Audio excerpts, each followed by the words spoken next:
Persona porque me toca en mi rol de gerente muchas veces hacer como una introducción de qué es MUMA para nuestros clientes, nuestros proveedores, muchas personas que llegan aquí a la compañía.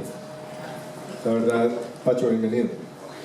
La verdad es que hay una riqueza en todo lo que se hizo desde el año 1950, incluso de cómo la vida de don Hernando desde antes de ese 1950 termina siendo parte fundamental de lo que se empieza a gestar en una organización como fue Manufacturas Muñoz. Entonces, qué privilegio hoy poder tener a Óscar, que vivió en carne propia cada uno de esos momentos de Manufacturas Muñoz. Yo quisiera que además pues, de disfrutar mucho el cuento, porque pues, Óscar, más que hacer una conferencia magistral, lo que viene es a contarnos un cuento, aprovechemos todo ese conocimiento para ponerlo en beneficio de lo que estamos construyendo hacia el futuro. Yo creo que de verdad, sobre esas bases de todo lo que se hizo en 65 años, tenemos nosotros la oportunidad de seguir construyendo una organización para muchísimos años. Y miremoslo de esa manera, interpretemos y hagamos todas las preguntas que consideremos que sean importantes. Puede que en una de esas preguntas encontremos alguna respuesta a muchas de las inquietudes que incluso hoy nos estamos haciendo para cómo vamos a construir el futuro. Pues de verdad, Óscar, muy bienvenido y pues aquí estamos para escucharte y para disfrutar mucho lo que nos vas a contar. Muchas gracias. Me siento en mi casa realmente, aunque no venga tanto, pero sí soy parte de MUMA y de Manufacturas Muñoz desde toda la vida. Les empiezo contando de mi papá. Mi papá nació en Bello, estudió hasta quinto año elemental. Sus padres no le podían pagar bachillerato, entonces se salió a trabajar. Empezó a buscar dónde trabajaba y qué podía hacer, y resultó que le gustaba la mecánica, y en Bello estaba el taller de los ferrocarriles, del ferrocarril de Antioquia. Y el taller del ferrocarril de Antioquia tenía una escuela de aprendices, una especie de escena de ahora. Y en esa escuela iban formando los muchachos que les gustaba la mecánica como ayudantes. Entonces mi papá siempre tuvo un amor importantísimo por el ferrocarril. Para él los trenes fueron su principio.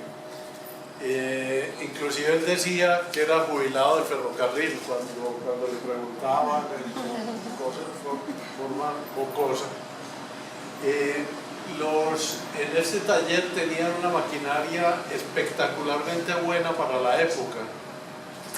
Estamos hablando de los años 36, 38, inclusive cuando empezó la Segunda Guerra Mundial, no volvieron a llegar repuestos para las locomotoras. Entonces en este taller hacían los repuestos de las locomotoras, hacían las fundiciones y templaban el acero. Ahora mi papá como aprendiz, pues era muy difícil ir ascendiendo. Allá había mecánicos de primera, mecánicos de segunda, de tercera y de cuarta. Y mi papá era engrasador. Entonces lo que iba era que caminaba por las máquinas llevando el aceite y le iba echando a todas las máquinas. Y pues se pegaba de los mecánicos, había unos más queridos que le dejaban coger la máquina y que le dejaban trabajar en eso. Y él vivía pendiente de aprender. Realmente era muy inquieto, era una persona de una habilidad impresionante, de un sentido común increíble. Y llegó un momento en que llevaba unos 5 o 6 años allá y no ascendía, y su jefe superior, el superintendente de ferrocarriles, que era el presidente de la compañía, por decir algo, lo quería mucho porque lo veía que trabajaba parejito y un día le dijo: ve, Hernando, usted aquí no va a progresar, porque es que mientras se muere un mecánico de primera, pues para que suba el otro, aquí nos quedamos. Entonces lo mandó para... Ah, no, pero antes les cuento otro cuento. Y es que en esa época se casó. Mi papá lo iban a mandar a Estados Unidos a hacer un curso en Filadelfia, que era donde fabricaban las máquinas. Pero él, y empezó a hablar inglés, a aprender inglés en el Instituto Británico, que había un Instituto Británico, Mr. Smith, entre otras cosas, lo quería mucho. Yo tengo los libros de donde estudiaba inglés, y es increíble cómo todavía hablaba inglés, pues, se defendía. Y empezó la guerra, entonces se acabó el programa y no lo mandaron nada. Entonces se quedó muy frustrado. Ya tenía novia, mi mamá era de Yarumal, él la conoció en una Semana Santa, que se iban los muchachos a pueblear y a conocer muchachas en los pueblos, y que las de Yarumal eran unas muy bonitas, entonces se fue y se la consiguió. Y se casaron, pues a raíz de que no se pudo ir para Estados Unidos, entonces se fue de luna de miel y empezó a mirar, plata no tenía, pero tenía pasaje gratis en tren hasta donde quisiera. Entonces vio que lo más lejos que llegaba el tren era Buenaventura, y por ahí derecho conocía el mar. Y los ferrocarriles tenían en Buenaventura un hotel, el Hotel Estación, que todavía funciona, y es un hotel, era muy elegante, y ahora está restaurado, es un hotel muy lindo, de una época, una arquitectura especial. Entonces se fueron de luna de miel hasta allá a Buenaventura. El lío fue que una tía que no conocía el mar se les pegó y se fueron. Bueno, entonces don Martín del Corral le dijo a mi papá: hombre, usted es muy buen trabajador, usted aquí no va a progresar. Entonces, claro, no se ha querido ni meter al sindicato, pues, porque... Y le dijo: no, venga, que en el Ospina, que es una fábrica de muebles muy importante que había en Medellín, me dijeron que necesitaban un mecánico muy bueno, y yo ya hablé con don Eliazar Ospina y él lo va a entrevistar para contratarlo. Entonces esto es desde la época de fábrica de camas de Ospina, teléfono 16282. ¿Qué? 1682. Esto es de un directorio telefónico de la época. Ellos hacían camas. Don Eliazar Ospina era un herrero y hacía fundiciones de hierro y hacía forja, hacía herraduras para caballos. Y un día se quemó un almacén en el Parque del Río que vendía muebles, que vendía camas de estas, y las camas eran importadas, eran francesas. Como no había importaciones por el problema de la guerra, pues esta cama, todas las camas se le fundieron todos estos adornitos en bronce, son en vez de soldadura, ahí es donde va pegado el tubo. Entonces le llevaron todos los tubos de las camas que se le habían quemado al hombre del almacén, y le dijo: ¿usted es capaz de hacerme estas uniones? Y don Eliazar le dijo: claro, yo le hago eso. Entonces rearmó las camas y empezaron a pedirle camas de estas. Entonces dejó de hacer herraduras y se puso a hacer camas, y puso la fábrica de Ospina. Fue una fábrica muy importante en Colombia. Esa fábrica terminó, cerraron en los años 80, pero era importantísima, fabricaba pupitres, hacía cosas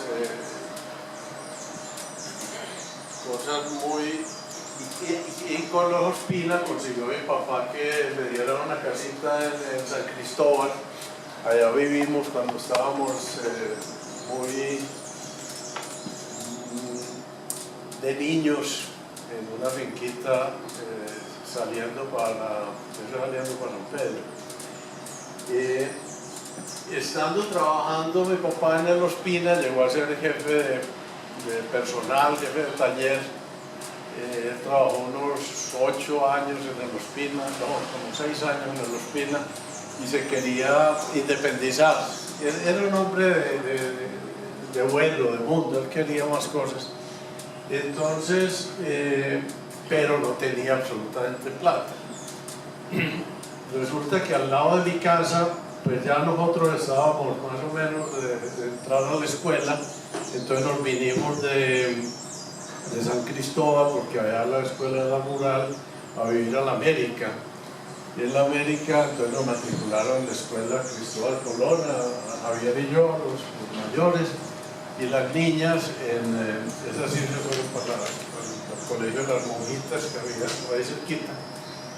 Y mi mamá, teníamos un vecino que llamaban Ramón Velázquez, que era un señor muy rico. Y don Ramón tenía como un montón de casas, se alquilaba casas, entonces recogía los arrendamientos, tenía ganado, tenía una finca en Puerto del Río. Pero era un señor muy humilde, pues muy capaz de hacer negocios. Y mi mamá le estuvo echando el cuento de que por qué no se asociaba con mi papá y ponía una fábrica de muebles. Y al señor pues no le sonó la idea, pero mi mamá le insistía: vea, mi Hernando es un hombre muy bueno, es muy trabajador, él necesita, ya tenemos 5 muchachitos, vamos para el 6º, llevamos 6 años de casado y necesitamos sostenerlo. Entonces pues, bueno, tráigame a Hernando a ver, y hablaron y al fin el señor con otro amigo que se llamaba don Germán Vélez pusieron la plata y compraron un taller que quedaba en Tejelo, y Tejelo es una callecita ahí cerquita a la Nutibara. Ahí compraron un taller que se llamaba Taller El Campeón. En el taller, entonces le cambiaron el nombre por Manufacturas Metálicas. Nosotros siempre íbamos, mi papá pues empezó con la plata de don Ramón, empezaron a trabajar y empezó a irle muy bien. Muy bien, pues empezar es muy difícil de todas maneras, pero en la fábrica tenían de todo. Me acuerdo que había una máquina doradora de tubos que era hecha con una caja de un pico Ford, de un pico viejo, y eso funcionaba increíble. Todas esas rueditas yo las veía que volteaban y iban doblando el tubo de una manera muy lenta, pero quedaba perfecto. Entonces, este era un local alquilado de 300 metros. Este es otro cobre de la época. De estas cosas hay muy poquitas. Yo en una época coleccioné mucho, pero desafortunadamente cuando me retiré, inclusive mi papá decía esto es basura y botó muchas cosas. Pero bueno, algo quedó. No, pero entonces en esa época el Colegio San José quedaba detrás de la plaza Nutibara, donde era la procura de los hermanos cristianos, en fin. Y ellos eran unos clientes muy buenos de los Ospina. Entonces mi papá se fue con ellos, el hermano Camilo, a ofrecerle pupitres. Y el hermano Camilo, que era el proveedor de todos los colegios de La Salle en Antioquia, le dijo que él no le compraba sino únicamente a los Ospina, que eran muy buenos, que les daba muy buen servicio, que él no iba a cambiar. Entonces mi papá le dijo, pero es que usted ¿por qué no me deja? Usted tiene de pronto pupitres dañados. Déjeme, yo miro. Y digo, pues allá en el sótano sí hay un montón de tubos. Y se fue mi papá para el sótano, cogió y vio un arrume de tubos y de asientos y de madera y de todo. Y le dijo, hermano, déjeme su reverencia.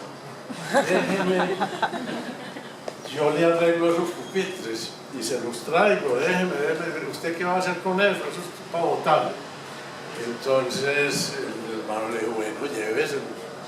Se fue, consiguió un carretillero, se vino con el carretillero y llenaron la carretilla de todos esos tubos, se los llevó, se los arregló, se los pintó y a los 8 días se los trajo y el hermano le quedó descrestado y le dijo, bueno, pues entonces, bueno, yo le voy a comprar unos pupitricos a ver qué ensayemos.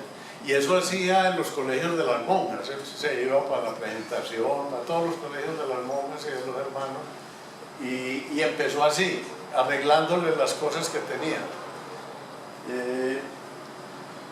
Esta es una lista de precios, la anterior. No, esta es una lista de gente que le debía plata el 31 de diciembre del 57. El Seguro Social le debía 1.400 pesos. Es que en total le debían 35.000 pesos a diciembre 31. Y digamos, el Banco Comercial Antioqueño, que era su principal cliente, le debía 2.236 pesos. En esta época ya él compró un lote en Otra Banda.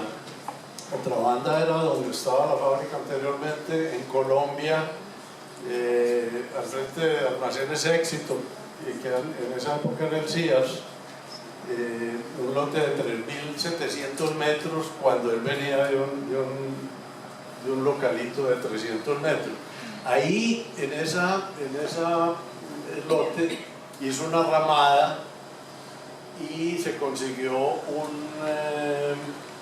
una persona que le cuidara y que hacía de mayordomo. Entonces el resto del lote, pues él le hizo 500 metros, digamos, techó, y el resto lo picaron y sembraron maíz. Y toda la vida tuvo sembrado de alguna cosa, sembraba cebolla, sembraba hortalizas, las zanahorias, todas las cosas de la casa y era una tierra muy buena, porque él decía que habían sido correderos del río y de la quebrada, la Iguaná, entonces, ¿cómo no aprovechar la tierra? Nosotros, en todas las vacaciones, cuando en mi casa llegábamos, todos los muchachitos, mi mamá enloquecía, entonces nos mandaba a los hombres, nos mandaba a trabajar a la fábrica. Entonces desde muy chiquito nosotros siempre íbamos a la fábrica, ya nos poníamos a empacar muebles, a contar,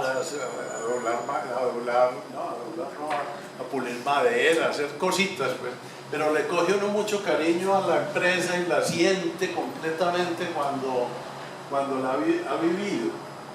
Esta es una parte muy importante de don Hernando, y esta es una exposición que hicieron en el edificio, en la fábrica Coltejera en Itagüí. Coltejera antes quedaba subiendo por Buenos Aires, y hizo una fábrica aquí en Itagüí, la que está actualmente, es una planta muy grande, muy moderna, muy importante. Y don Hernando le hacía los muebles de oficina, él hacía escritorios, hacía archivadores, y cuando llegaron las primeras, no computadoras, pues, pero sí eran eso lo llamaban, yo no me acuerdo cómo es, pero eran unas máquinas muy grandes que tenían unas tarjetas perforadas y tenían unos rollos que le metían a las máquinas, y eso se llamaba, estos procesadores. Eran los mainframes, que eran los computadores. Y entonces estos muebles que eran marca Steelcase americanos que venían con los computadores,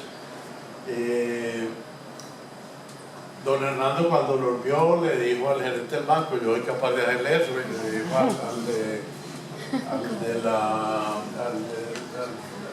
de Cortejer y al de Fabricato y a todos, él los llamaba muebles de tabulación. Y en el carrito que hay en el centro, ahí se llevaban las tarjetas y todo eso se guardaba en él. Eran muy lindos, muy bien hechos. Yo me acuerdo de eso con mucho orgullo, y él, ahí se le ve el orgullo que sentía de que lo invitaban a que mostrara sus muebles allá en esa exposición. Eso debió haber sido por ahí en el año 58. Después, en el año 60, se cambió el nombre de Manufacturas Metálicas. En la anterior exposición todavía figuraba Manufacturas Metálicas, allá arriba dice Manufacturas Metálicas.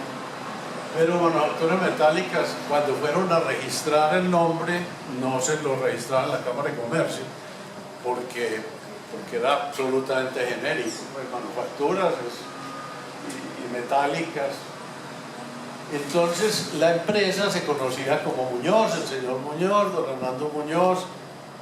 Entonces mi papá le dijo al socio: es que se me olvidó que el primer socio, don Ramón Velázquez fue el primer socio, y don Germán Vélez, los que pusieron la plata. Y don Germán Vélez se murió como a los 3 años. Entonces don Hernando le compró a la viuda de don Germán, que se fue y le dijo: pues esto no vale nada, usted que se va a quedar con eso, en fin.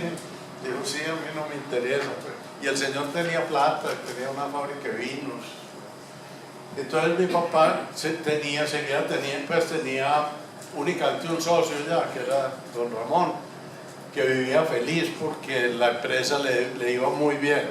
Tenía un problema, y era que cada mes iba por los intereses de la plata. Mi papá se moría de la ira, que decía: es que no deja invertir. Y tenía una caja fuerte. Yo me acuerdo en la América, cuando estábamos chiquitos, el señor tenía una caja fuerte con una mesa, una cosa inmensa. Yo me imaginaba que esa caja fuerte estaba llena de plata. Bueno, entonces, como se llamaba Muñoz, mi papá dijo: pongámoslo Manufactura Muñoz. El señor decía: no, pongámoslo a Muñoz y Velázquez, pero al final de cuentas pues fue Muñoz, porque era como se conocía. Esta era la fábrica en la carrera 65, aquí al frente está el Carlos R. Restrepo. Esa era una fábrica de triciclos que se llamaba Purime. Y aquí entrando por la izquierda queda el colegio Jorge Robledo.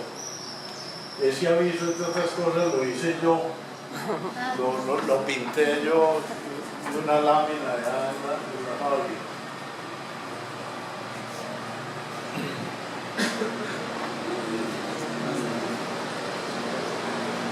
Esta es una reunión de Fedemetal. Don Hernando me invitaba a mí a las reuniones. Yo estaba en el colegio todavía, pero me ponía la corbata y me iba a oír a los... Es que siempre estuvimos muy ligados a la empresa, pues para él que nosotros estuviéramos allá era importantísimo. Y entonces esa foto pues me parece muy interesante. Después de esto era, por ahí en el año 60, la publicidad que se hacía era mínima, porque lo que se vendía tenía que ser a través directamente. Y don Hernando era un vendedor increíble, era un hombre muy convincente, muy convencido, absolutamente convencido de sí mismo. Cuando él decía sí, uno no se atrevía, pues, porque él era... se tenía una confianza impresionante, y cuando uno tiene confianza vende en lo que cree. Esto salió en un anuario del Colegio San José. Entre otras cosas, nosotros ya después de que el Colegio San José empezó a comprarnos, ya mi papá cuadró con el hermano Camilo que le cambiaba pupitres por la matrícula de nosotros. Entonces ya nos sacaron de la escuela. A mí en quinto elemental, ya hice quinto elemental en el Colegio San José, y Javier en cuarto elemental ya nos pasamos con San José. Estos eran lo que se hacía, pues ese tipo de propaganda. Teníamos un almacén en la calle Boyacá donde se vendían los muebles. En esta época estaban prohibidas las importaciones. El gobierno colombiano, para fomentar la industria nacional, prohibió todas las importaciones. Eso era rico porque se vendía todo lo que se hacía. Pues, básicamente la competencia era con los vecinos, pues, con los de aquí, pero no teníamos ninguna competencia al exterior. Otras cosas del exterior pues se sabía por carta y por los periódicos y las revistas, pero era muy parroquial. Medellín era encerrado en estas montañas y no más. Esa parte de protección de la industria tiene un problema muy grave, y es que cuando uno no tiene competencia se vuelve incompetente. Entonces la industria nacional le pasó eso, que después cuando abrieron ya les tocó muy duro volverse a igualar y a poder competir. En esta época, me dice mi papá, yo estaba en quinto bachillerato, empezando, y me dijo, tengo un amigo que va a mandar la hija para Estados Unidos a un intercambio estudiantil. El amigo era Raúl Mejía de Industrias Gómez, que es una empresa muy importante de tornillería aquí. Si usted se quiere ir, son 3 meses en diciembre y aprende inglés. Yo le dije, ya, listo, pues. Yo nunca le había pedido. Es que entre otras cosas en la casa no se podía pedir nada, porque repartir entre 11, que era, todo el mundo sabía que a cada uno le tocaba pues un carrito que le traía el niño Jesús y no más. Y entonces yo me descristé y le dije, listo, nos vamos a Estados Unidos, rico. Era un intercambio en Pittsburgh, y después venía una niña de la familia donde yo había estado a estar en la casa. Entonces había que pagar únicamente el pasaje. Y mi papá pues siempre pensaba en que teníamos que progresar y que teníamos que ser doctores y todo eso era importante. Entonces estamos hablando de una época en la cual en Medellín, como era prohibida importación de carros también, los carros eran más o menos estos modelos, porque era por ahí desde el 55, 56 empezó la prohibición de importar carros. Y yo llegué a Estados Unidos y vi los carros así, pues eran absolutamente descrestadores. Y era de diseño. Aquí en Medellín estábamos con televisión en blanco y negro, allá ya era televisión a color. Vieron los pupitres que hacíamos. Estos fueron los pupitres que yo me encontré en la escuela pública allá en Estados Unidos. Eran cromados, fibra de vidrio, en colores. Y a mí se me abrió el mundo. Yo dije, definitivamente en Colombia vivimos en blanco y negro. Tenemos que vivir tenemos que abrirnos. En ese momento yo decidí, yo voy a ser diseñador, yo voy a ser arquitecto, yo voy a hacer cosas nuevas, yo voy a hacer cosas distintas. Es que ustedes no se imaginan la diferencia tan impresionante que era estos años 60, 61, y allá ya estaban los Beatles y ya estaba la locura y el rock y todas las vainas, y aquí apenas medio empezábamos. Entonces fue muy importante para mí ese viaje.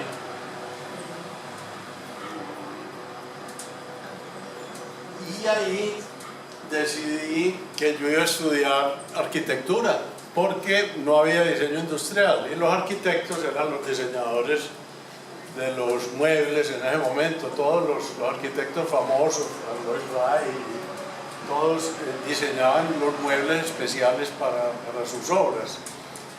Entonces le dije a mi papá cuando llegué, pues ya empecé a hacer esto de bachillerato, y le dije, yo voy a estudiar arquitectura. Y me dijo, pues yo para qué un arquitecto, hombre, yo necesito un ingeniero que me haga la producción y que maneje las máquinas. Y dije, no papá, es que yo diseño las sillas. Y me dijo, pues ¿qué va a diseñar? Si una silla es una silla, eso, ¿quién le va a cambiar? Tiene 4 patas, un asiento y un espaldar. Pero en esas estábamos construyendo una casa ya muy buena y Elías Zapata era el arquitecto. Elías Zapata fue un arquitecto muy importante en Medellín, es el arquitecto del Hotel Intercontinental y del aeropuerto La Herrera. Y le dijo, vea, don Hernando, usted máquinas e ingenieros tienen toda su competencia, tienen lo mismo. De modo que ahí no se va a diferenciar. Si usted tiene un diseñador que piense en innovar, ahí sí tiene diferencias. Y entonces, pues hombre, ya don Hernando dijo, bueno, pues arranque, ¿no? Y él no me iba a decir que no, pues me dijo, no, dele, hágale, que eso no importa, pues lo que usted quiera. Y yo realmente quería era diseñar muebles. Pero pues, entré a arquitectura, terminé arquitectura, y cuando terminé arquitectura me fui a Florencia. Ahí está el artista en Florencia. Pero esto es en Venecia.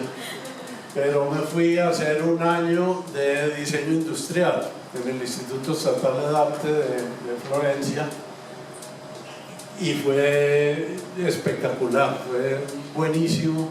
El diseño industrial en esa época en Italia era una carrera de 3 años, donde entraban los muchachos que habían terminado bachillerato artístico, y eran unos genios. Pues Italia para el diseño siempre ha sido de avanzada, tanto que pues a mí me recibieron en los 3 cursos. Yo ya sabía toda la teoría de todas las cosas que había pues como arquitecto, y de dibujar y de todas esas cosas. Y entonces el director me permitió, me dijo, yo no le doy el título de diseñador, pero le doy una constancia de todo lo que ha hecho y cuánto ha sacado en cada materia. Entonces yo veía diseño en 1, en 2 y en 3. Pero historia no veía, en fin, pero me dejaron ir a todas las clases, que fue importantísimo. Y hacíamos equipos para hacer distintos proyectos muy interesantes, y de verdad que los italianos, los compañeros míos eran magos, pues eso, cogían una raya y les quedaba hermosísimo. Un día le pregunté yo al profesor Bartoli, que es una persona muy importante dentro del diseño en Italia, y le dije, pero es que ¿qué les enseñan aquí? Que son capaces de hacer cosas tan lindas, pues es que no hacen una raya fea. Y me decía, lo que pasa es que llevan 2000 años mamando arte, y mamar arte es que desde los romanos, los griegos, todas sus ciudades son organizadas, son lindas, las casas son diseñadas, van a misa y en la iglesia están todas las estatuas, o sea, viven el arte, lo han vivido, lo tienen, entonces uno da lo que tiene adentro. Me pareció una explicación muy importante, y sobre todo que en esa época no había internet, ni había una forma de uno conocer el mundo y saber qué había. Entre otras cosas, yo me enamoré de Florencia y cuando estaba allá, pues esto no viene al cuento, pero es que es muy bonito, decidí casarme. Entonces le escribí a mi papá que me iba a casar. Y me dijo, ¿pero qué? ¿Te conseguiste una italiana? Y le dije, no, me caso con Carlota. Y yo, no, con Carlota.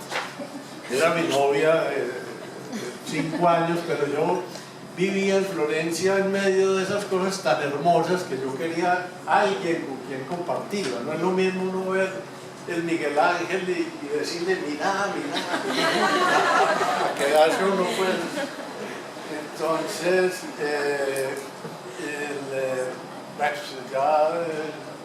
nos casamos por poder. Yo mandé simplemente un poder autorizando a mi papá para que me representara en el matrimonio. Ya que Hernando se casó con la nuera y me la mandó. Y eso sí fue espectacular. Pues, sí fue el día más feliz de mi vida fue cuando llegó esa Culicagá. Ella era mía, ya me puedo casar con ella.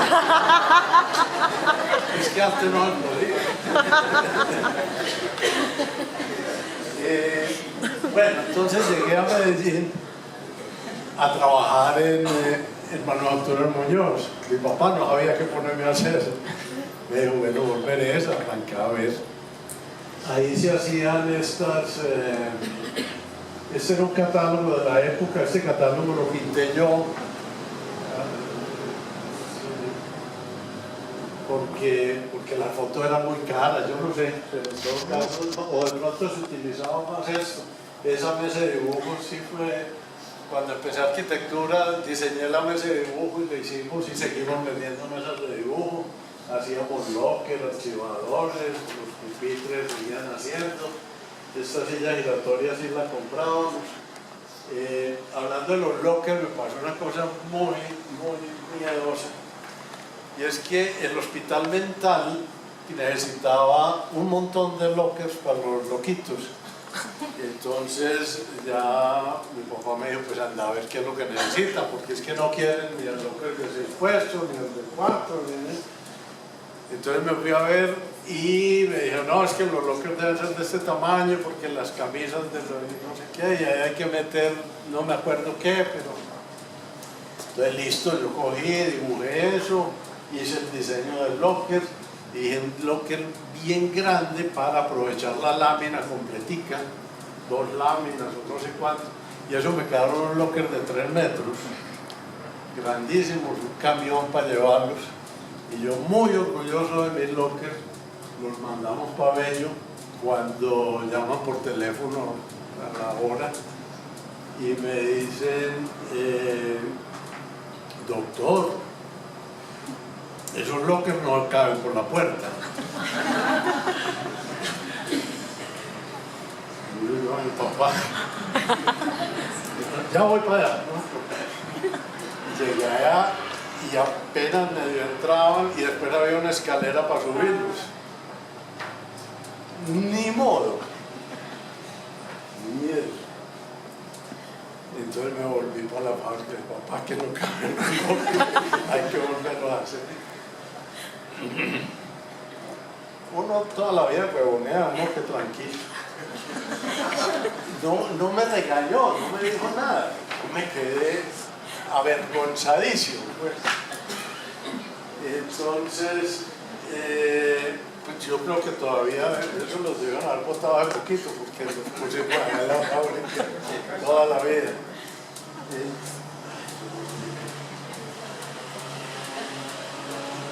Bueno, esto fue el primer diseño que yo hice de muebles. Eran unas mesas con, de esto inclusive no se hizo catálogo, ahora les cuento por qué. Pero esto también lo dibujaba yo, que son los archivadores, se podían apilar para formar archivadores más largos, tenían ruedas,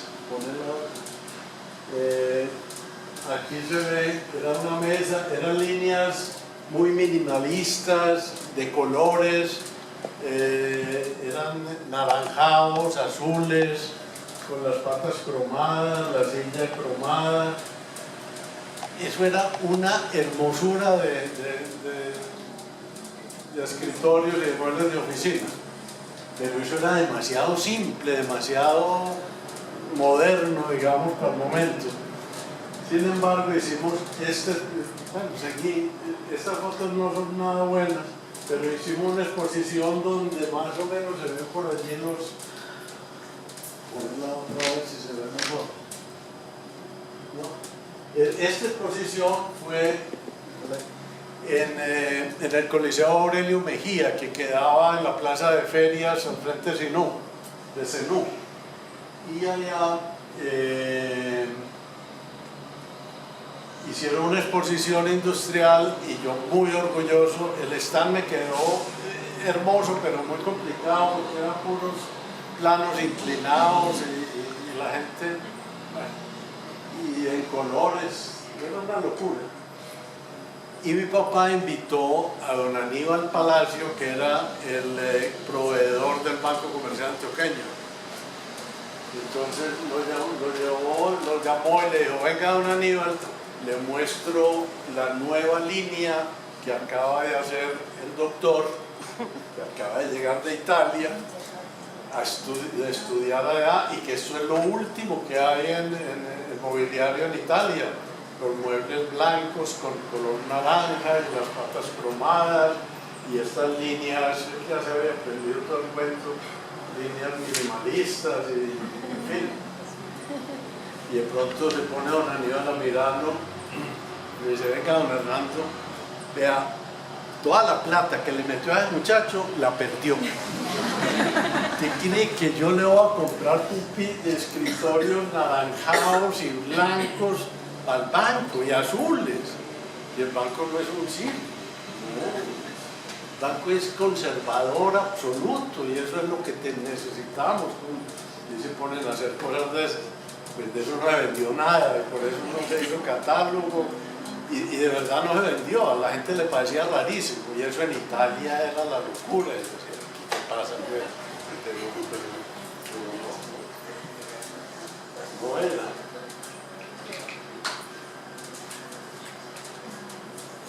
Bueno, aquí hay otras fotos de lo que se hacía en esa época. Ya aquí yo lo primero que hice fue poner color.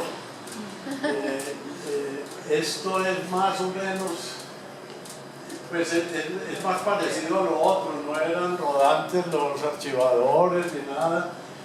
Hacíamos esas vitrinas, sí. Hacíamos de todo. Esto es el mercado cafetero, que hicimos todas esas góndolas, todo eso pues lo diseñaba ya más, y hacíamos los carritos de supermercado, las estanterías, de todo se hacía en ese momento. Y la silla universitaria, estas sillas universitarias empezaron a vender muchísimo. Entonces primero las hacíamos en madera sólida, del asiento y del espaldar, pero era muy demorado. Ya empezaron a pedirnos de verdad pues 500 sillas, y había que coger 10 carpinteros a trabajar parejito. Entonces mi papá se ideó, esos asientos son en triples prensado, que cogían 3 o 4 láminas de triples delgadito, se les echaba pegante, se ponía un molde, se prensaban toda la noche, y al otro día se sacaban y se empezaba a trabajar, pero ya tenía la curvita y era una forma más rápida de hacerlo que manual. Pero yo había visto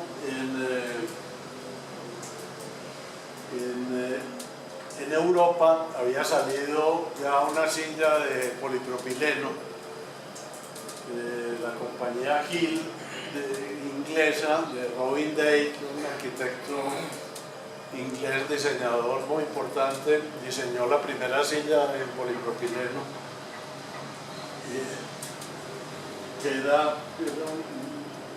es una silla distinta, pero entonces le dije a mi papá que compráramos un molde, que yo había visto la silla, que yo hacía el diseño y que mandábamos a hacer, y que eso sí nos hacía cualquier cantidad de sillas. un molde de eso. Entonces escribí a Barcelona, a la compañía Marés, para que me cotizara el molde. Ellos le habían hecho a una fábrica alemana unos moldes plásticos y me cotizó el molde. Ese molde valía lo mismo que la fábrica. Pues eso era... Es que si en esta época vale plata un molde hace 40 años y no había, pues ninguna empresa en Colombia tenía moldes de inyección, y Musa tenía una máquina que podía con un molde de estos. Entonces, y fuimos a Imusa a mirar la máquina. Ya en Imusa nos dijeron, hombre, de pronto nosotros somos capaces de hacerles el molde. Entonces dijimos, listo, vamos a ver que nos hagan el molde aquí. Pero no había el material, eso necesitábamos unas, y había que mandarlo a hacer a Suecia, los bloques de acero para empezar a trabajar y en esas alguien de Furesa dijo, nosotros somos capaces de fundirle un material que le sirve para hacer las sillas. Entonces Furesa nos fundió unos bloques.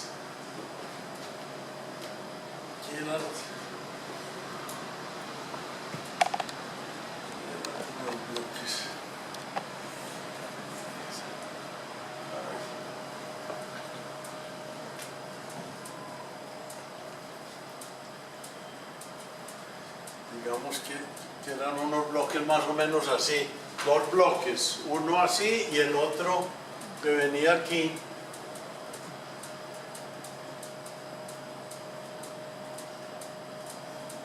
Para uno después hacer aquí la cavidad de la silla.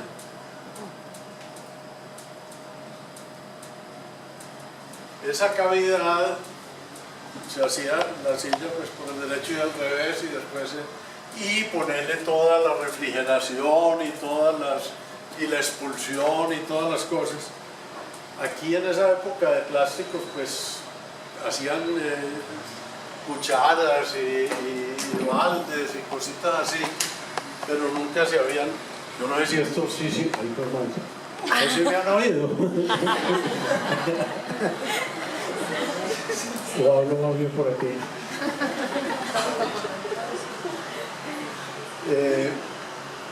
Entonces Furesa hizo los bloques, eso pesaban 3 toneladas cada uno, y empezaron en Imusa en unos talleres, pero no había dónde poner eso, pues no había un torno, no había una fresadora donde cupiera una vez, porque era cada molde era como esa mesa, pues eran inmensos. Entonces empezaron a trabajarlos prácticamente con mototool y eso era durísimo, ese material. A nosotros nos garantizaba Marés, la compañía española, 1 millón de inyecciones de sillas y nos garantizaba que lo hacía en 4 meses. En Imusa nos demoramos 1 año y casi 1 año y medio trabajando, pero día y noche trabajándole a eso, haciendo todo, pues las perforaciones para la refrigeración y todas las cosas. Y eso estamos hablando de 1971. 1973 ya salió la mariposa, que salió esta. La mariposa tiene garras y eso es una cosa muy importante porque esas garras le dan mucha estabilidad a la silla. La silla de Robin Day lo que tiene es un tornillo que coge la tubería en el plástico, entonces eso siempre se mueve y tiende a dañarse. Ese tornillo se sale con el tiempo, sobre todo si no es un tornillo muy especial. Y en esa época había tornillos, no era que hubiera muchos tornillos especiales aquí. Entonces cuando salió la mariposa,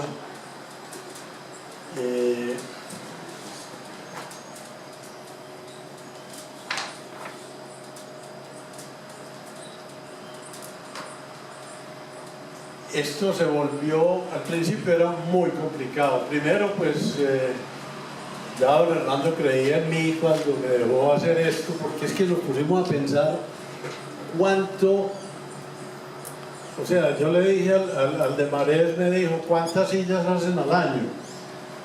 Y le dije, nosotros hacemos 15.000 sillas. Y eso pues, no hacíamos 1.000, bueno, hacíamos 1.500.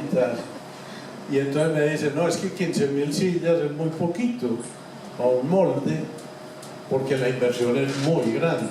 Usted necesita siquiera 20.000 sillas al año, pues, para que le venda a todo el mundo. En Latinoamérica no había ningún molde de estos. Ninguna empresa en el país tenía, la empresa más grande en ese momento, bueno, pero termino con Marés. Entonces le dije, no, es que no vendemos más porque no las tenemos, pero apenas nosotros tengamos aquí el molde, no, pues vamos a vender 100.000 sillas, no me preocupe.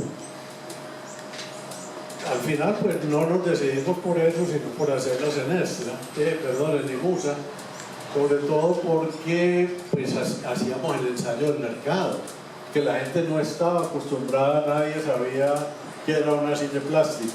El plástico eran juguetes, eran cosas para botar, desechables, no era para usarlas.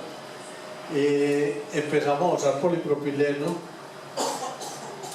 del mismo que ellos usaban para hacer los baldes, y a veces te raja un balde y lo botas, pero una silla no se te puede rajar, y se empezaron a rajar y se empezaron a quebrar, y empezamos a buscar.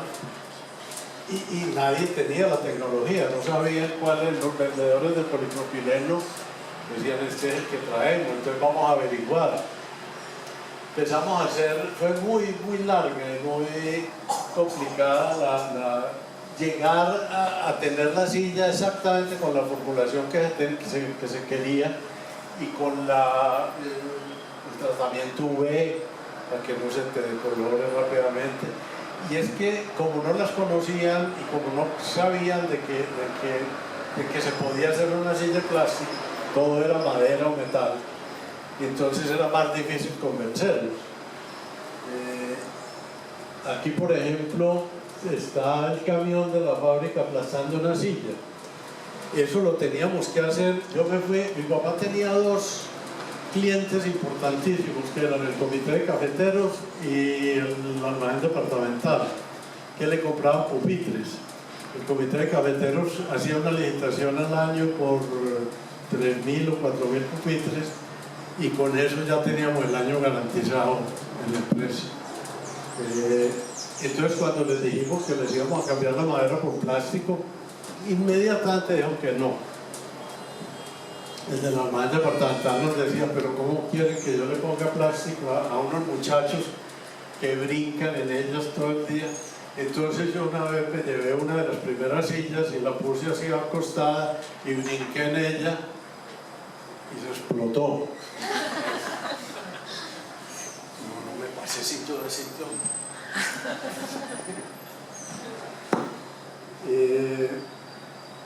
Pero ya cuando hicimos esta prueba, ya cuando vimos que sí se podía, entonces empezamos a mostrar las bondades.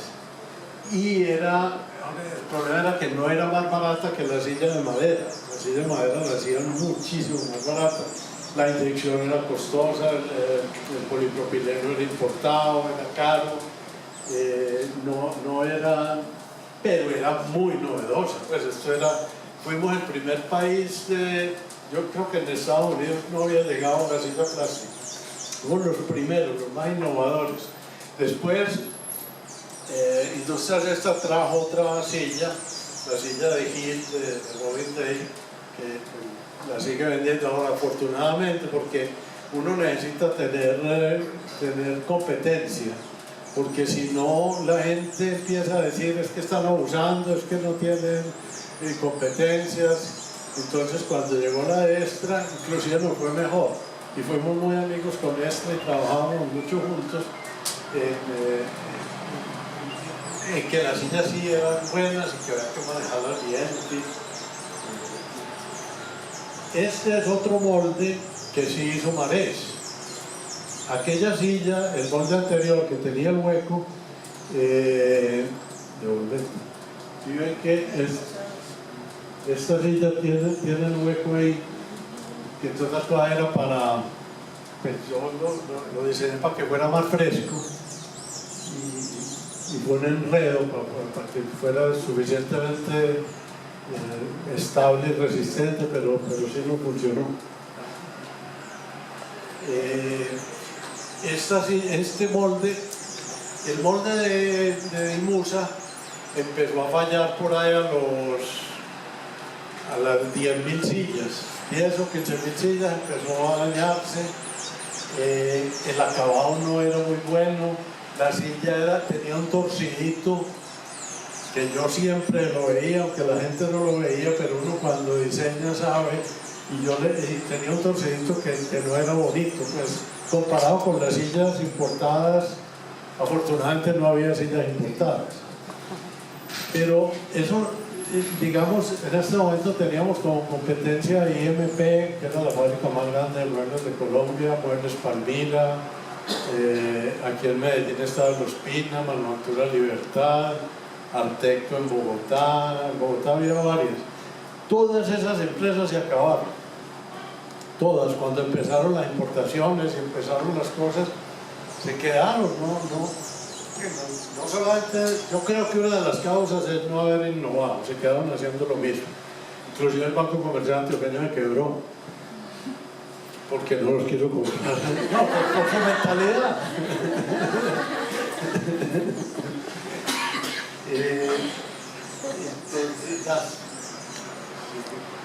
Bueno, esta silla es la misma concha, pero tiene con un troquelado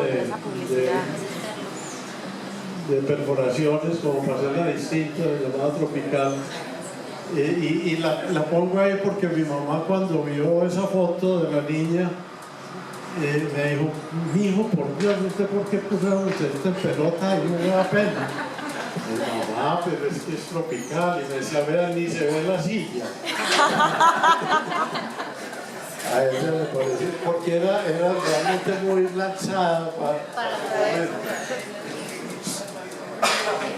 Esto es una hoja de costos del año 1975 que se encontró Luis Guillermo el año pasado, y donde vemos cuánto valía una concha mariposa, valía 115 pesos, y las sillas las vendíamos como a 300 pesos, no 3.000. Y estos eran los costos. Ahora, ya en este momento teníamos distribución a nivel nacional. Antes, cuando yo empecé en Manufactura Muñoz, únicamente vendía en Medellín, pero ya con la mariposa necesitábamos vender todo lo que pudiera y no teníamos competencia, o sea, éramos únicos, y empezamos a vender en Bogotá. Entró Hernando Suárez, mi cuñado, casado con mi hermana, y un gran vendedor puso almacén en Bogotá, y en Bogotá rápidamente, en esa época Bogotá nos vendía un 50% de la producción, llegó a ser un 60%, porque era una cosa absolutamente innovadora, y teníamos un nombre muy bonito allá. Y con esto hacíamos de todo, pues la misma silla la poníamos en escritorios, en butacos, de tándem, en todo. Y ya no era solamente esta, sino que teníamos otras. Entonces fue un boom muy, muy importante de la empresa. Pero aquí, en esta hoja de costos, hay algo que es el 40%. Este 40% es el descuento que le damos a los distribuidores. Entonces conseguimos distribuidores a nivel nacional.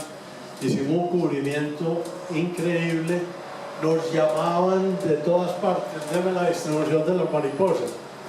Un día le preguntaban a mi papá que por qué le habíamos puesto mariposa, y decía que era porque se iban volando, porque no se vendía parejito. Ahora la pusimos, esta fue la primera silla en Colombia que tuvo nombre. Aquí ningún mueble tenía nombre. pero en Italia sí tenían nombre. Entonces cuando sacamos la mariposa le dije a don Hernando, hay que ponerle un nombre y se volvió genérico. Hubo una época en que cualquier silla plástica le decían, eso es una mariposa. Oscar, perdón, te interrumpo, me quedó una duda. Por la forma en que nos contaste el cuento, pareciera que hubiera sido primero la mariposa 2 que la mariposa 1. Sí. Ah, no, eso ahora te cuento la mariposa 2. Pues que la que vimos con el hueco era la mariposa 2. Es mariposa 2. Oh, bueno. Esta es la mariposa 1. ¿Esa es la 1? Sí.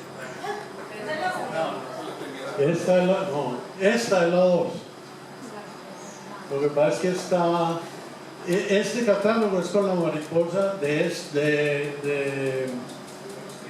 Imusa. Es que es igualita. Ahora te digo, el otro molde lo mandamos a hacer a Italia porque la gente siguió. O sea, hubo una primera con hueco, después una sin hueco y después una tercera con hueco. Una tercera con hueco, que es el molde de San todavía. Sí, el primer molde se acabó. Y era con hueco. Era con hueco, sí. La original era con hueco. Entonces, este 40% era el descuento que le damos a los distribuidores. Eso les iba muy bien. Y es que el hecho de ser únicos es importantísimo. Esto fue un artículo del Colombiano a los 25 años de... Aquí está don Hernando y yo también con ellos. Bueno, no se ve mucho, pero era muy importante el hecho de que hacíamos muchas sillas y hacíamos unos volúmenes muy grandes. Y llegamos a vender 120.000 sillas de mariposa en menos de los 5 años que dice ahí. Empezamos a hacer mucha publicidad, ya teníamos este otro molde que es de la caracola. Sabemos en tal multitudes, se volvió un eslogan muy importante, hacíamos publicidad en todos los periódicos del país. Las caracolas. Este molde también lo hicieron en Marés. En Marés lo hicieron 2 moldes.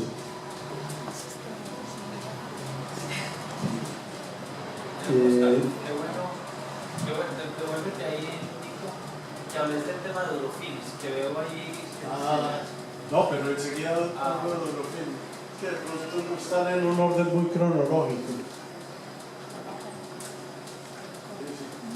Esto es pues, la línea escolar con las mariposas. De todas maneras seguíamos haciendo mesitas y pupitres y ese pupitre. Entonces claro, yo tomaba todas las fotos para publicidad en esa época y el modelo que ven ahí es Nicolás. Cuando estaba chiquito.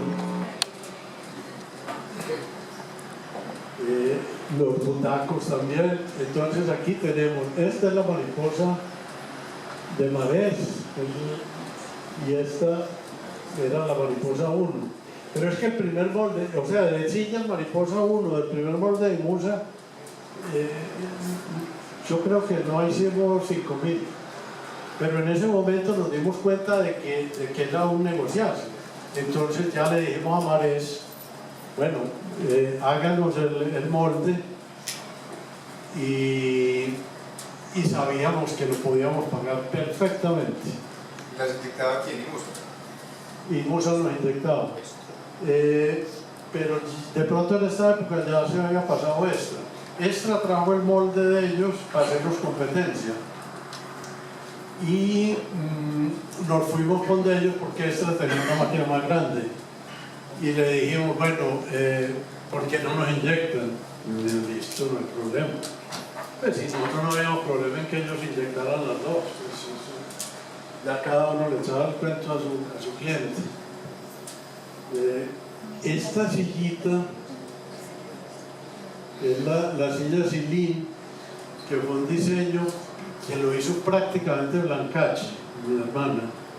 Ella es delineante de arquitectura y estaba metida en el departamento de diseño, que era muy pequeño en Bonaventura Muñoz en esa época, pero más o menos cogiendo la mariposa 1, la primera, hizo este molde, mandamos los planos a Brescia, este es de Italestampi también, y nos hicieron el molde y todavía está funcionando porque se necesitaba. Hay que ir teniendo muchas cosas y teníamos volúmenes muy grandes en el momento de venta de esto. Esto es un aviso del Espectador, un artículo. Ahí está el director no es el director del Nacional en esa época, el otro señor era el director de los Juegos Centroamericanos y del Caribe, don Hernando y yo, en el lanzamiento del estadio Atanasio Girardot con 4.000 sillas, y no fue que se las donamos. El señor que hay en el centro es el doctor Posada, que era el gerente de Extra, el tío de Juan Felipe Posada. Y ahí hablaban de las maravillas del material, de las sillas, porque y este fue el primer estadio que hubo en el país que tuvo sillas. No había sillas sino en Argentina, en los estadios, y no en todos, pues únicamente. O sea, en esto fuimos muy, y no tenemos fotos del estadio de Medellín con sillas. Esto es el estadio de Barranquilla, el estadio de béisbol, el Tomás Arrieta, que todas estas sillas nos las compró Bavaria para ponerles publicidad. Este es el estadio de béisbol de Panamá. Allá pusimos, esto también es un artículo del periódico, porque también se perdieron las fotos que había de esta fue la primera exportación que hizo Manufactura Muñoz en el año 79. Yo fui a instalarlas allá con taladro y conseguimos 3 o 4 muchachos que me ayudaron. Gustavo Saldarriaga, otro cuñado, vivía en Panamá y trabajaba allá, y él nos consiguió el contacto, y esta fue la primera exportación que hizo Manufactura Muñoz.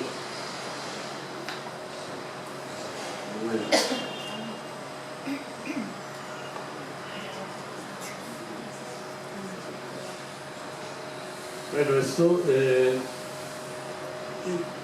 los salones de conferencia, en los buses los poníamos, lo que era Santra, todas las bocetas de Santra, les pusimos silletería de esta, y había una tapizada y otra sin tapizar.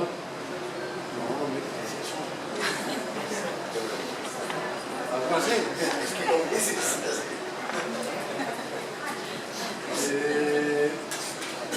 Y con carrocería superior hicimos, esto era aquí en Medellín, pero a nivel nacional con carrocería superior hicimos muchísimos, y le hacíamos completo la estructura. O sea, ellos no tenían que hacer nada, y sobre todo que los tapizados nos dañaban mucho en los buses, y en ciertos buses de los pueblos y esos buses intermunicipales, entonces eran felices con la mariposa, porque eso no le pasa nada.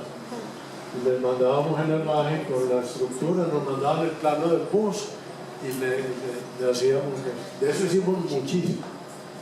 Ya. Esta fue una línea que creímos que nos iba a ir muy bien. Este molde también lo hizo en Italia, Brescia, en Italestampi en Brescia. En Italestampi eran muy amigos de Industrias Extra, entonces casi todos los moldes los habían comprado allá, y nosotros ya los pasamos de España a Italia, y nos daban unos precios muy buenos porque Extra les compraba muchos moldes, entonces nos hicieron, y eran moldes igual de buenos. Esta silla no tuvo mayor éxito en un principio, no sé, la gente, la plegable no les interesaba, no fue muy bien recibida. y esta menos, pues. Esta era una silla en tela que yo quería como hacer de descanso, plegable, para llevar al camping, para la terraza, para no sé qué, y eso pues no se vendía ninguno. Claro que en esa época ya podíamos hacer catálogos que no vendieran, pero no... Pero entonces ya vino esta, la silla siesta. Esta sí fue un éxito total. Esta silla tenía unos resortes que hacían de amortiguadores, era plegable. Fue la primera silla que hubo en el país. Existía la Reclinomatic, pero esta reemplazaba la Reclinomatic y era plegable, transportable y venía en una caja. Era una silla espectacularmente, y me demoré mucho rato, casi un año haciendo cosas, pero entre otras cosas un año, y era es que muy rápido, es que las cosas no cambiaban. En Manuel Arturo Muñoz estuvieron con esta línea 15 años, pues. Entonces lo vendíamos en el Día del Padre, en el Día de la Madre. Se vendía muchísimo, porque era muy barata para lo que prestaba y tenía 5 posiciones, apoyapié. Yo todavía tengo una en la oficina y hago la siesta en ella. Sí. Aquí hay una... Oscar, llega la pregunta. Dime. No, una anécdota. A mí me tocó, cuando yo entré en UPA, publicamos que la silla de sueño. Y en el sueño me dijo, para poder hacer la silla de sueño, los programas de economía, a un día antes del Día de la Madre,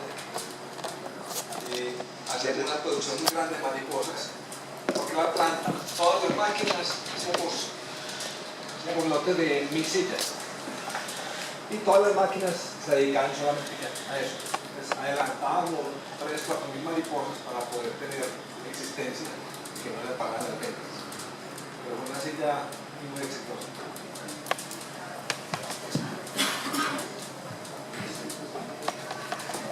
Entonces aquí está la cadena de producción de las mariposas.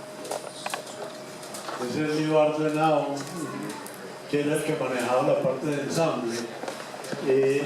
Entre otras cosas, una anécdota muy especial con esta silla es que tenía muchos sitios donde plegar y fue muy complicado plegarla de verdad, que quedara completamente plana. Entonces, precisamente con Libardo estábamos un día, que es el que me ayudaba a hacer los prototipos, doblando la silla y poniéndole una platinita y yo con los planos decía, no, 2 centímetros, aquí está el plano y yo con 2 centímetros. Y don Hernando estaba al lado mirándome y de pronto diré, perfórela aquí y haga esto más abajo. Y salió y se fue. Y me dice Libardo, la perforamos ahí, le dije, ¿qué vas a ver mi papá de eso? Mira que aquí tengo los planos, eso no cierra así. Le dije, no, ensayemos. Cogió entrar, la perforó donde él dijo y donde era, y ¡pum! Cerró perfecto. Esto era una cortadora de tubos, que era una troqueladora que cortaba tubos con un troquel, yo no sé si eso todavía lo usan, pero eso era impresionante. El troquel, ¿te acordás que era una cuchilla? Eso lo trajo mi papá de una feria en Barcelona. Lo vio en una feria de maquinaria, una troqueladora cortando tubos y él nunca había visto eso, pues le pareció eso. Porque es que una troqueladora te aplasta el tubo, ¿no? Esto tiene una puntica y por ahí se mete.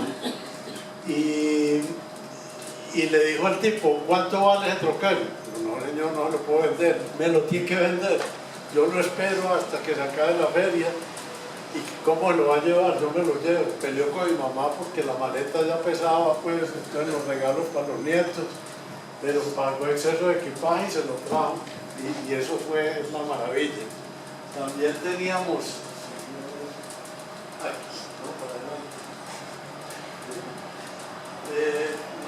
no se ve, pero sí, no, en esta. Una dobladora de tubos que hacía de una vez toda la... Es que vendíamos mucho, pues, lo que eran todo el mundo haciendo mariposas. Esa dobladora también, en esa sí estuve yo con mi papá y la compramos en una feria que doblaba de una vez 2 curvas, hacía la C completica. ¿Sí? Bueno, y dentro de las cosas de estar innovando y demás, un problema que teníamos muy grave era la pintura de las sillas.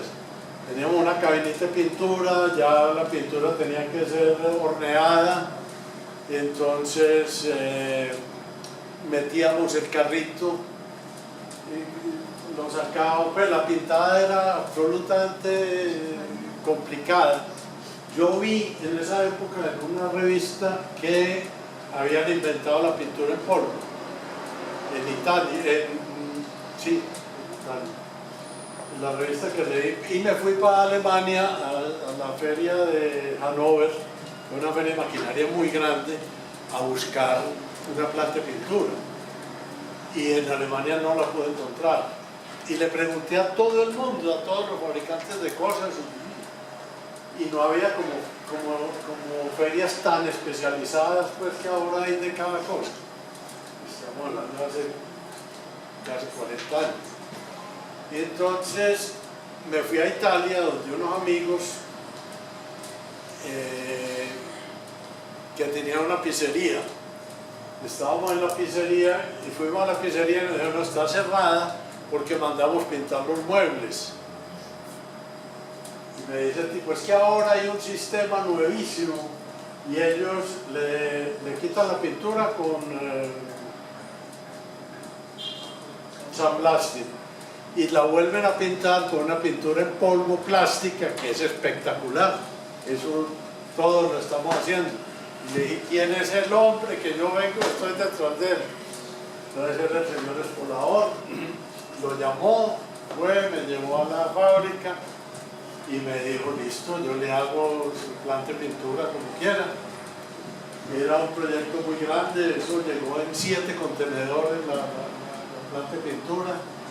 El Banco Mundial estaba haciendo unos préstamos para crear industria en Latinoamérica regalados, unos plazos de 20 años con un interés mínimo si uno era capaz de traer una fábrica completa para acá. Eso necesitaba cualquier cantidad de vueltas en el Ministerio de Desarrollo y en todos los ministerios a que le aprobaran a uno eso. Inclusive yo hice todo y lo mandé y me lo devolvieron.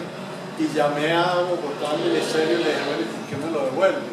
Me dijo, no, es que tiene que venir firmado por un abogado. Le dije, listo, yo le consigo. No, es que eso lo maneja el ministro, mándeselo a él que él se lo firme. Y valía como 5 millones de pesos la firma del señor ese. Peleé y peleé hasta que me lo aprobaron. Porque entonces yo me pensaba quedar con una plata para independizarme ya para retirarme, porque habíamos pensado que nos retirábamos todos de Manufactura Muñoz. Yo una vez, mi papá tuvo un cáncer muy complicado en los años 78, 79. ¿Cuándo nació Hernando? Sí, ¿qué año? En el 78. 78. Entonces cuando lo pusimos a Hernando y me dijo, me iban a reemplazar, ¿no? Y Hernando, y los médicos nos dijeron, es muy grave, es muy complicado, organicen las cosas porque de pronto no sale. Se alivió y vivió 25 años más. Pero en ese momento yo, que era el gerente de la empresa, sí me vi un poquito enredado y dije, yo tengo 11 hermanos, habíamos 4 o 5 trabajando en la empresa, los cuñados, en fin, si alguien le decía, papá, ¿por qué no le has puesto a mi marido? mi papá decía sí o no, pero yo como hermano, que todos teníamos lo mismo, pues era un lío empezar a decir quién sí trabaja y quién no trabaja, y cuánto se gana y cuánto no, y qué tiene. Entonces hubo en esos días una conferencia de empresas de familia en Bogotá, patrocinada por El Tiempo, y yo me fui a la conferencia de empresas de familia, no tenía idea que eso existía. Resulta que en el mundo el 90% de las empresas empezaron como empresas familiares, y las empresas familiares normalmente, según estadísticas, duran 2 generaciones.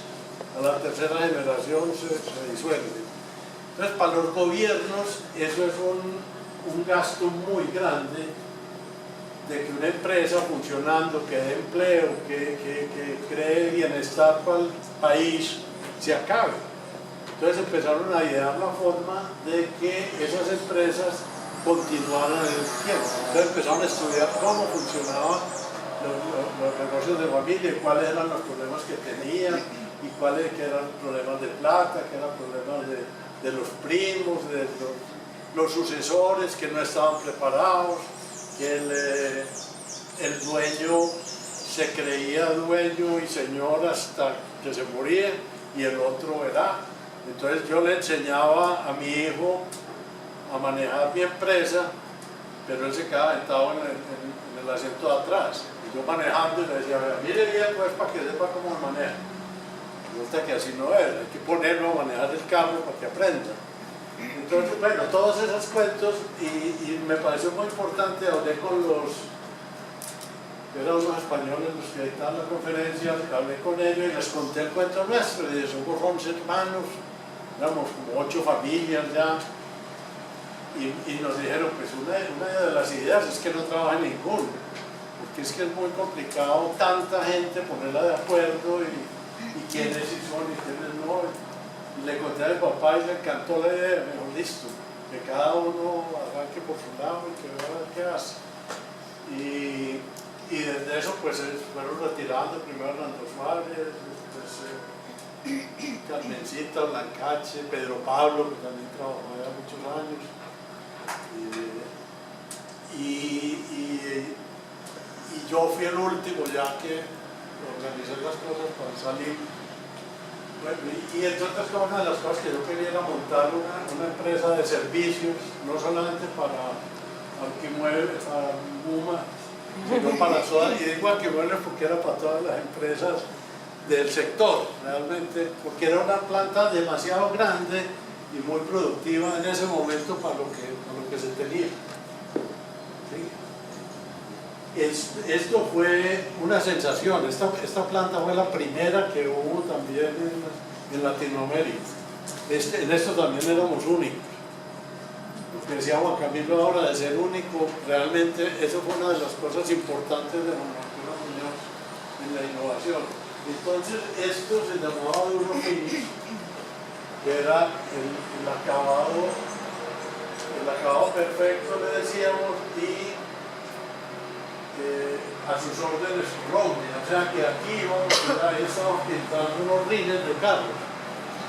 Eso era una cosa absolutamente novedosa, pues la pintura había que importarla, el italiano vino a montar la planta, hicimos en Itagüí una bodega aparte, porque esto iba a ser una fábrica en sí, pues iba a ser una fábrica independiente. Y digamos aquí, en esta foto está con el acabado de los finish.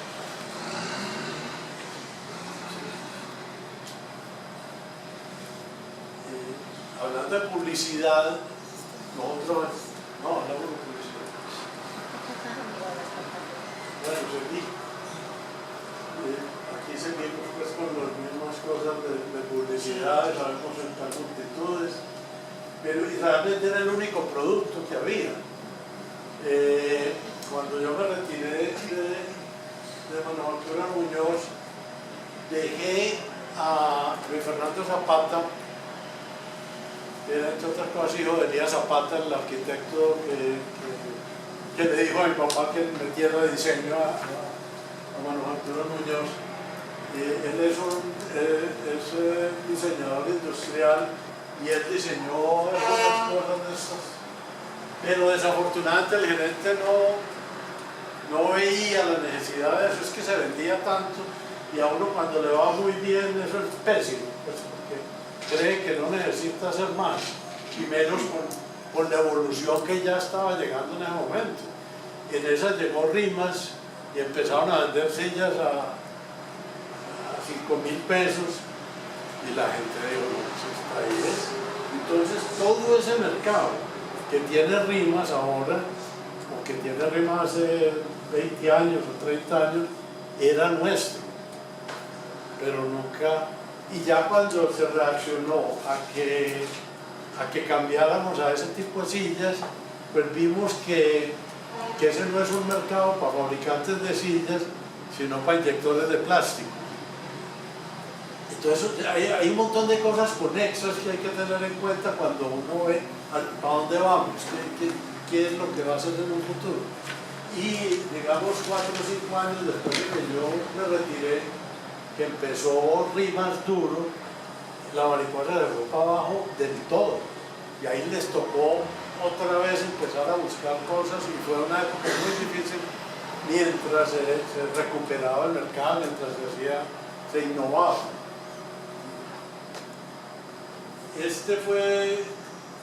Pues se salían muchos artículos de nosotros en la prensa. Pues yo no tengo muchos, pero sí en notas económicas. Es que en Colombia era la empresa más importante de producción de sillas.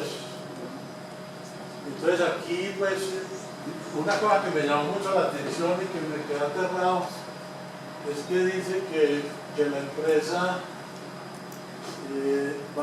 aumentó el año pasado un 46% en ventas durante 1984.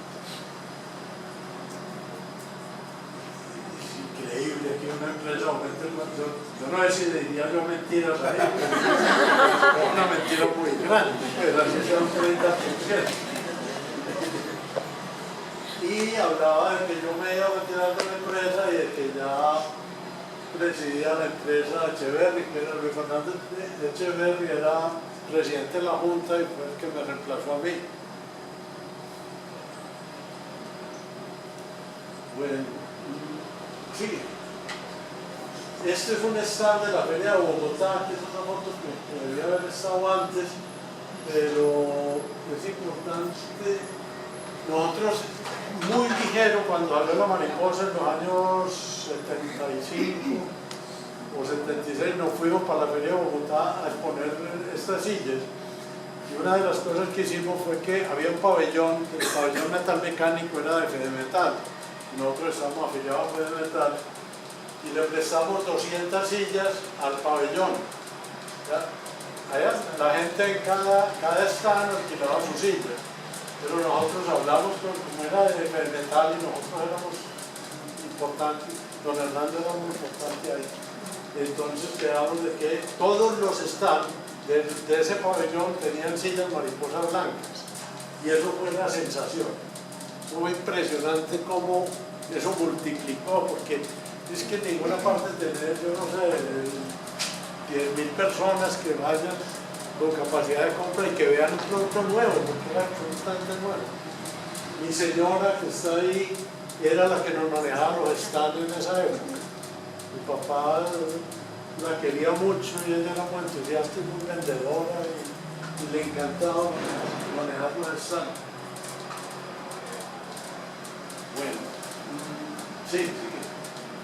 Ya, esto fue lo último que yo dejé hecho, pero que nunca salió al mercado, que era una poltrona desarmable en tubería con un forro en lona, y esto venía en una cajita chiquita y se armaba todo y era...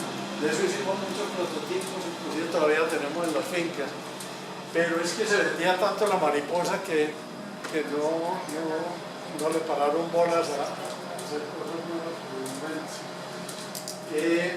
Nosotros hicimos en una época publicidad en televisión en una época en que la televisión era más cara que ahora, porque no había dos canales, Canal 1 y el Canal 2, y no más. Y el cubrimiento era impresionante. Entonces patrocinábamos un programa los domingos a las 8 de la noche, que era un detective inglés, estoy hablando de hace 38 años, 37 años, y era una serie muy vista. Entonces los patrocinadores era la Silla Mariposa. Tuvimos unos 4 videos que se repartían en los 3 años que estuvimos patrocinando eso, y tengo uno, los otros se perdieron desafortunadamente, y para terminar se los voy a mostrar. Diseño en Manufacturas Muñoz lo es todo. Diseño funcional para ser más útiles a más gente. Diseño formal para que haya más belleza para más gente. Industrialización del diseño para que haya más cosas útiles y bellas para más gente. Amoblamiento de Manufacturas Muñoz. Diseño para que haya mucho más gente, mucho más bien.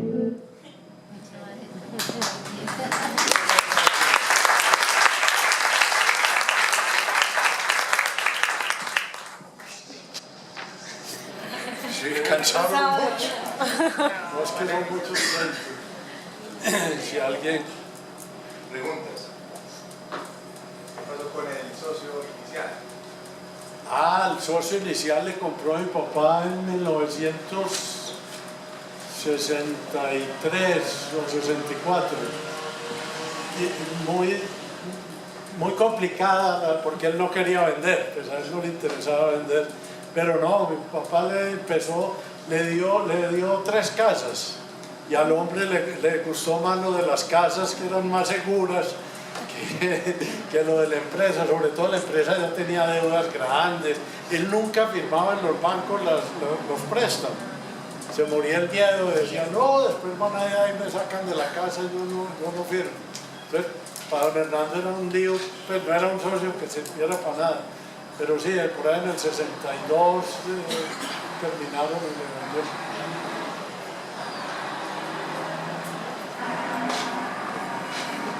Las preguntas. Don Hernando escribió un libro que se llama De mi vida y otras vidas. Por ahí tenemos algunos ejemplares pues, que los quiera leer. La verdad es una historia maravillosa, pues la que cuenta él de su vida, es una autobiografía. Y algunas de las cosas que nos contó Oscar pues aparecen referidas dentro de su libro. Pero hace unas semanas en la reunión que tuvimos con los sobrinos Muñoz, con los miembros de la tercera generación, él les traía un párrafo de una parte del libro y él contaba en ese momento que después de la fundación de la empresa se sentaron como al año siguiente y la empresa había perdido, si mal no recuerdo, el 10% del capital o algo por el estilo. Y por supuesto don Ramón, que era un tipo muy aferrado pues, a su tema de la plata, estaba muy preocupado y pues, le hizo como un llamado de atención. Y don Hernando, creo yo, pues, de manera muy brillante decía en el libro, yo sabía que esto iba a pasar, pues seguramente no son las mismas palabras. Estábamos perdiendo plata, pero lo que habíamos aprendido era muchísimo. Y ese aprendizaje iba a ser fundamental para el resto de la historia de Manufacturas Muñoz. Yo les contaba esto a los sobrinos porque yo creo que en la actualidad estamos viviendo una etapa parecida. El año 2015, todos lo sabemos, fue un año de volver a pensar la organización, de ordenar la casa. Y si bien eso no se ve reflejado en los números, pues estamos convencidos de que todo ese aprendizaje es el que va a hacer que esta compañía pueda seguir siendo exitosa en el futuro. Es una responsabilidad muy grande. Fíjense pues que aquí en hora y media, casi 2 horas, Oscar nos contó una historia de 65 años, pero somos nosotros los que estamos escribiendo la historia de hoy, la historia que van a contar quién sabe quién en el futuro. Entonces, cada cosa que nosotros hagamos es importante que, pues, ojalá la documentemos. Pues Oscar nos contaba también cómo se perdió mucho material de todo lo que se hizo en su momento. Qué rico que pudiéramos de verdad, cada cosita, sobre todo las que llevan más tiempo, sacarlas, rescatarlas, guardarlas. Ahora que estamos haciendo Campus MUMA, vamos a tener una pared en la que vamos a hacer un museo Aquí queremos destacar algunas de esas cosas que han pasado, que son hitos en la historia de MUMA. Pero de verdad, sintamos esto como una cosa que no es de nosotros, sino de muchas personas más, y no solamente en el presente, sino en el futuro. Ojalá podamos documentar mucho mejor cada cosa que estamos haciendo, porque pues, esto se termina en determinado momento, pero podemos contar la historia contemporánea de MUMA. Y la historia contemporánea de MUMA está llena de cosas muy lindas, cosas que han significado cambios en la ciudad, la Biblioteca España, las universidades EAFIT, CES. Cada proyecto de esos ha significado para esta ciudad una cosa que realmente hace diferente la participación de MUMA en la sociedad. Entonces, pues hablo por mí y empiezo como les decía ahorita al comienzo, pues es sentirnos orgullosos de la empresa en la que trabajamos. Hay una cantidad de hechos en lo que nos contó Oscar que son realmente innovación pura y que en su momento tal vez no lo valoraban de esa forma, pero que indiscutiblemente hacen que hoy nosotros podamos celebrar 65 años. Lo mencionó también Oscar, ahorita muchas de esas empresas competidoras ya no existen. Tal vez no existen porque no hubo alguien que dijera hagamos una silla distinta, traigamos una pintura en polvo, traigamos una tecnología. Yo creo que el reto que tenemos nosotros es gigantesco, de no bajar esa guardia y seguir haciendo cosas diferentes para que MUMA pueda ser una compañía viable y siga siendo exitosa en el futuro. De verdad que Oscar, te agradecemos mucho, yo pues de verdad lo disfruté enormemente.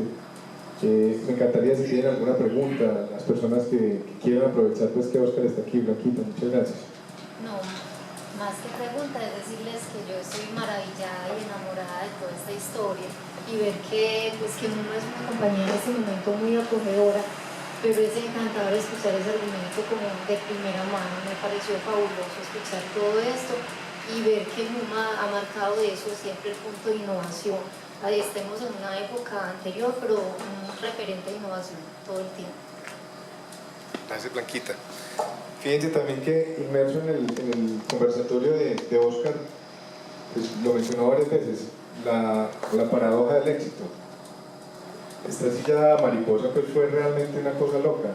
Se vendieron, yo no sé, millones tal vez, millones de sillas mariposas. Es que el molde de 1 millón todavía sigue funcionando. Sí.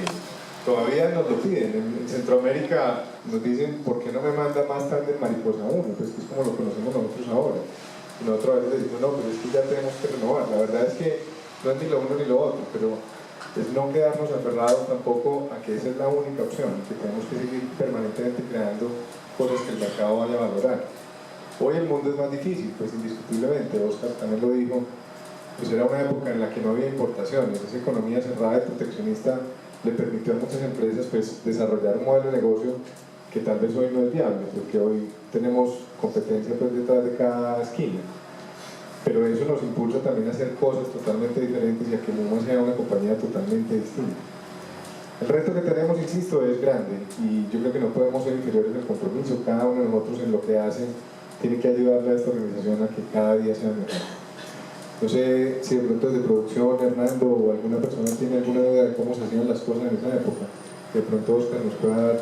Yo quiero presentar algo que es, ahorita que hablamos en la primera charla, se hablaba de que vamos individualizando, pues, que hay un trabajo colectivo, pero se va individualizando. Y lo que veo es que por más tiempo que haya pasado, pues, durante todo el desarrollo de la compañía, siempre va a primar las relaciones. O sea, uno ve que todo se basaba en la relación, cómo se relacionaba Hernando con sus conocidos, con sus clientes, y que hoy en día no cambia. Cuando ahorita ponían el ejemplo de que hicieron cuando hicieron la feria, que prestaron esas sillas, eso hoy en día no cambia. O sea, no cambia porque hoy en día también nosotros prestamos sillas para eventos, ¿cierto?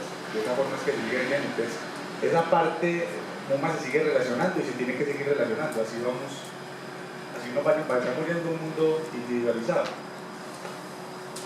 Totalmente de acuerdo, Alejo. Y pues le quedan a uno como muchas... Queda uno picado, pues, porque en su momento somos capaces de traer el primer tren de pintura en polvo y qué es lo que vamos nosotros a hacer. ¿Cómo vamos a nosotros a escribir esa historia de MUMA? ¿Qué es lo que vamos a poner en la página del año 2016 o del 2020 o del 2030? Eso lo tendríamos que empezar a pensar desde ahora. Lo que también es claro, y don Hernando lo dice en su libro, es que a pesar de que pues, todo el tema de innovación siempre marcó la pauta, el tema era que esto diera plata, que fuera rentable. Aquí no era un tema de seamos los mejores, que seamos los más bonitos, no, seamos muy bonitos y muy buenos en calidad, pero que esto dé plata. Y eso es un reto también gigante, ¿cierto? No, pues en eso de la plata era un lío, porque realmente estábamos produciendo dinero, pero Hernando no, para gastar era muy duro. Y empezó a comprar cosas, pues compró este lote que valía un montón de plata, compró, porque él era el que se metía en eso. Un día me dijo, acabo de comprar 6 lotes en Fisebada, y la plata, no, el problema suyo. Él sabía que lo estaba yendo muy bien, porque tenía una capacidad impresionante. Ese no tenía que ver balance, ni tenía que ver nada, sabía cómo iba. Y me acuerdo que había que pagar $1 millón mensuales de cuotas por esos lotes, y eso fue muy duro, sin embargo salimos. O sea, MoMA tiene en este momento un respaldo de lo que se hizo en esa época, que nunca se dilapidó, pues, con Hernando nunca lo vimos en Mercedes-Benz, aunque sí se iba a pescar a todas partes de eso, pero no fue un hombre que gastó más de lo necesario para darse gusto. Entonces tenemos en MoMA tenemos un respaldo importante que se hizo con todo esto. Esto no se acabó, pues. Esto está en edificios, en cositas, en un montón de cosas que pueden respaldar a MoMA en sus momentos complicados y que va a volver a salir. Es que eso es